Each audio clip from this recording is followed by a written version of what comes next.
बोले भागवत महापुराण की जय। तो महाराज कलयुग कहता है मेरे में एक ही गुण है, यद फलम नास्ति तपसा न योगेन समाधिना तद फलम लभ्यते सम्यक कलो के सब कीर्तना। केवल हरि का कीर्तन करने से ही व्यक्ति को वो सब कुछ मिल जाता है जो अन्य युगों में अनेक वर्षों तक तप करके मिलता था। महाराज मेरे में ये विशेष गुण है। तो ठीक है महाराज, राजा परीक्षित प्रसन्न हो गए इसके एक गुण से कि कुछ करने की जरूरत नहीं, केवल मन में हरि नामोच्चारण गुणगान करते रहो तो उसी से जीवन तर जाता है। तो बड़े प्रसन्न हुए महाराज, ठीक है आपने तो बड़ा सुंदर गुण है, 4 स्थान दे दिए। धूतम पानम स्त्रिय सूनम यथा अधर्म चतुर्विधा, ये 4 स्थान है, जाओ इनमें वास करो। धूतम जहां 4 स्थान कौन कौन से? पहला स्थान दिया जहां जुआ खेला जाता है, जहां लोग जुआ खेलते हैं वहां तेरा वास हो।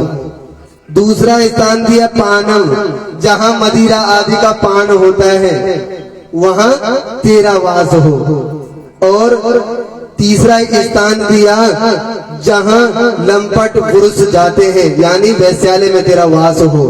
और चौथा स्थान दिया जहां पर पशु बलि होती हो, इन स्थानों में तुम्हारा वास हो। 4 स्थान दिए।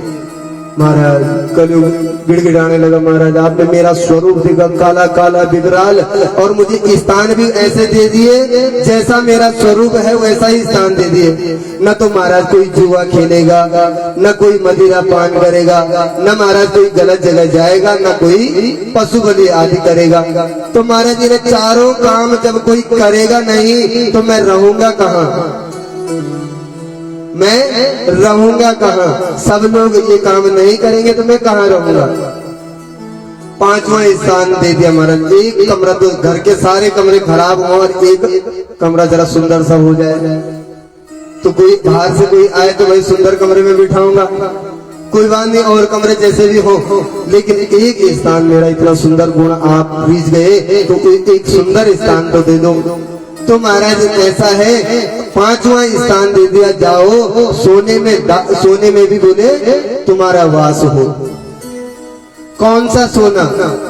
अब महाराज स्वर्ण तो सब लोग पहनते हैं और एकादश स्थान में कहते हैं भगवान की पशुओं में ऐरावत हाथी मैं हूँ, धातुओं में कांचन नाम की धातु मैं स्वयं हूँ। भाई घर में कोई अशुद्धि हो और उसमें सोने का कोई चीज रखो पानी में और उस पानी से घर के छींटा लगा दो तो घर क्या होता है? शुद्ध हो जाता है। तो महाराज भगवान कहते हैं धातु नामी थी कांचन, धातुओं में मैं क्या कंचन सोना मैं ही हूँ। तो फिर कौन से सोने में कलयुग का वास हो? बोले जो पाप अधर्म के द्वारा जो पैसा कमाया जाता है, आपने किसी से रिश्वत ली, दूसरे की जेब काटी, चोरी करी, आपने दूसरे को ठग कर पैसा कमाया, उस पैसे से आप जो खरीदोगे उसमें कलयुग का वास होगा। महाराज ये समय कलयुग का ही चल रहा है और कलयुग ने ये जो कमरे हैं कमरों को बिल्कुल क्या फैला दिया। तो 4 स्थान दिए महाराज। अब राजा 5वां स्थान सोने में दिया, राजा अपने नगर में आया। अब एक दिन राजा परीक्षित अपने भवन में भ्रमण कर रहे थे तो देखा भाई हमारे पूर्वजों ने बड़े बड़े संदूक रखे हुए हैं। अब बड़े बड़े संदूक रखे हुए तो एक संदूक खोला तो उस संदूक से एक चमकता हुआ मुकुट निकला। ये मुकुट था जरासंध का। जब भीम ने जरासंध का अंत किया तो मुकुट भाई उसको मार दिया, उसके मुकुट को लिया आया अपने पास। बड़ा सुंदर उसमें मणि लगी हुई थी, मुकुट रखा हुआ था। अब उस मुकुट को इन्होंने देखा कितना सुंदर है, उसको धारण कर दिया। किसने? राजा परीक्षित ने। और जैसे मुकुट धारण किया वैसे ही मन में विकार उत्पन्न हो गया। महाराज ऐसा है कि आज मुझे शिकार खेलने के लिए जंगल जाना चाहिए। राजा के मन में विकार उत्पन्न हुआ, मुकुट पहनते सीधे रथ घोड़े में बैठा सीधे वन की ओर अनेक पशुओं को मारते मारते पहुंच गया सम्मिक ऋषि के आश्रम में। और वहां ऋषि के आश्रम में देखा तो बच्चे बच्चे खेल रहे, केवल बड़े तो कोई दिखाई नहीं दिया। अंदर कुटिया में झांक कर देखा तो सम्मिक मुनि क्या है? ध्यान में बैठे हुए थे। अब इसने विचार किया, भाई मैं राजा हूँ और राजा का हर प्रजा का क्या कर्तव्य होता है कि भाई हमारे राजा आए हैं तो उनका सम्मान करना है। अब इन्होंने मिथ्या समाधि लगा दी, मतलब झूठी समाधि। मेरे को देखे कि कहीं राजा आया है तो राजा का सम्मान, भाई जलपान कुछ न कुछ कराना पड़ेगा, अब राजा की सेवा करनी, थोड़ा सम्मान करना पड़ेगा, तो इसलिए समाधि लगाकर बैठ गए। अब इनको बड़ा क्रोध मन में आया। पास में पड़ा था एक मृत सर्प, मरा हुआ सर्प था, बाण की नोक में उठाया और सम्यक ऋषि के गले में डाला और वहां से चलकर अपने राज्य में आ गए। जैसे घर पहुंचे मुकुट निकाला और मुकुट निकालते ही मन में अपना याद आया, मैं कौन सा पाप करके, आज तक मैंने संतों का सम्मान किया। अपनी धर्मपत्नी से कहते हैं मैंने हमेशा संतों का सम्मान किया है, और लेकिन आज मैं ऐसा पाप करके, जैसे उस मुकुट, क्योंकि जरासंध जैसे पापी का मुकुट था और उसको धारण किया, तो बोले मैंने क्या किया, मैंने उसका मुकुट धारण किया है और आज मैं ऐसे कुछ अनादर करके आया हूँ, संत का अपमान करके आया हूँ। देवी मुझे जीवित रहने का हक नहीं है। अपनी धर्मपत्नी से बातें कर रहे हैं। इधर वो छोटे छोटे बच्चे जिन्होंने देखा कि भाई ऋषि के गले में मृत सर्प डाल दिया, दौड़े दौड़े पास में नदी में उनका बालक श्रृंगी स्नान कर रहा था और श्रृंगी स्नान कर रहा था। उससे कहा तुम्हारे पिता के गले में राजा आया था और उसने सर्प डाल दिया महाराज। तुरंत ब्राह्मण बालक है महाराज, क्रोध आ गया और तुरंत जल हाथ में लिया और साफ दे दिया। इति लंघित मर्यादम तक्षका सप्तमे हनि ददक्षति क्षमा कुलांगारा नोचितम में तद्रुवम। बोले जिसने ऐसी मर्यादा का उल्लंघन किया है, जिसने मेरे पिता का अपमान किया है, आज से 7वें दिन सर्प के डसने से उसकी मृत्यु हो जाएगी।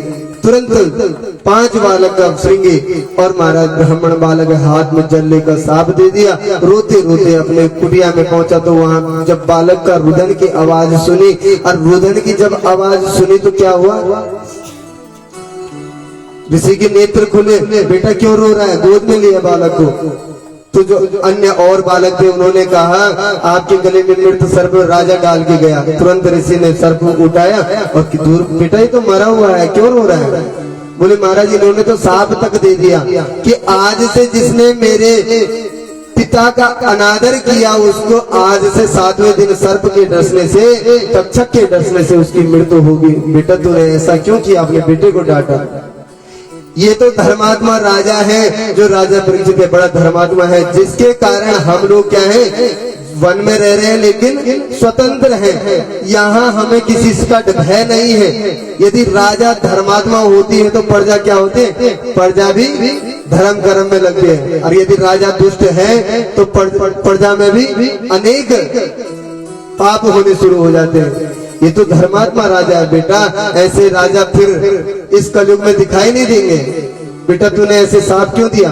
लेकिन वाक जब वाणी जब निकल गई तो महाराज उसको लौटा तो सकते नहीं है।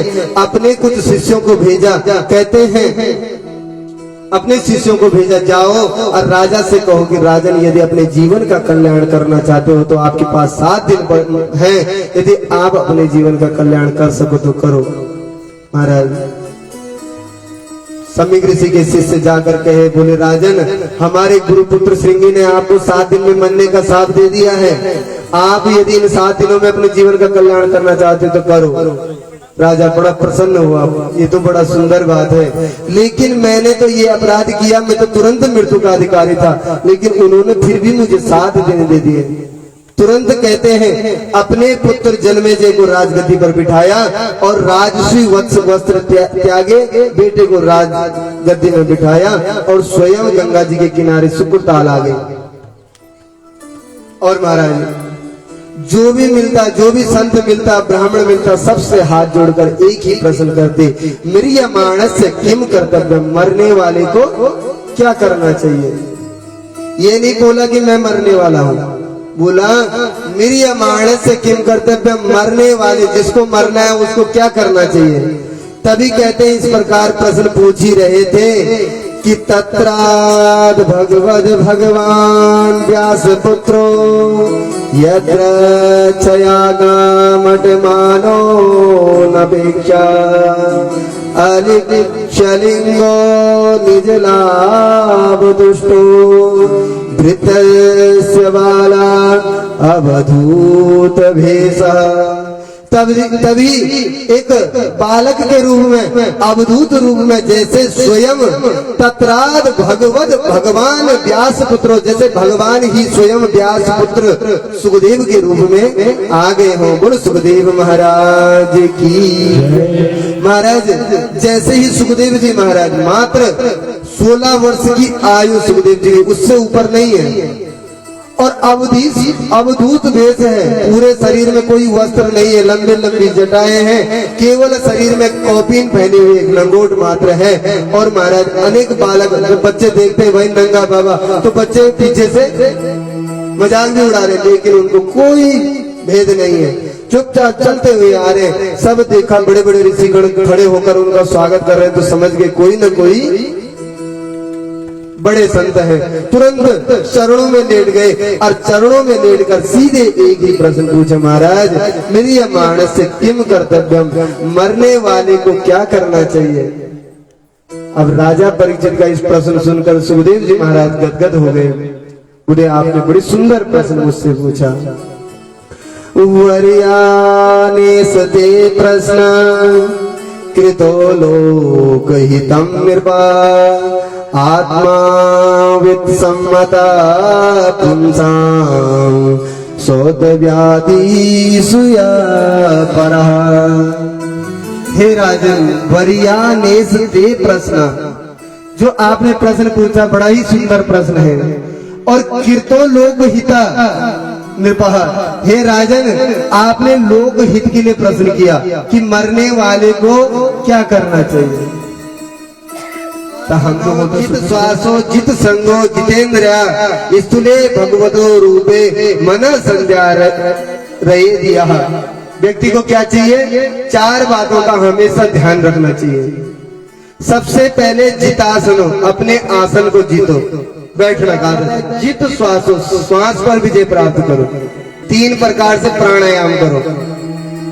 महाराज धीरे धीरे आदत बनाओ, देर तक तो यानी अच्छे लोगों का संग करो, जो अच्छे काम दूसरा को उपकार करते, अच्छे लोगों का संग करो। बोले संग जीतो। और चौथा बताया जितेंद्रिया, अपनी इंद्रियां जीतो। हम लोग अपने इंद्रियों पर विजय प्राप्त करो, इन इंद्रियों के वशीभूत न रहो। इसलिए 4 बातों का व्यक्ति को हमेशा ध्यान रखना चाहिए।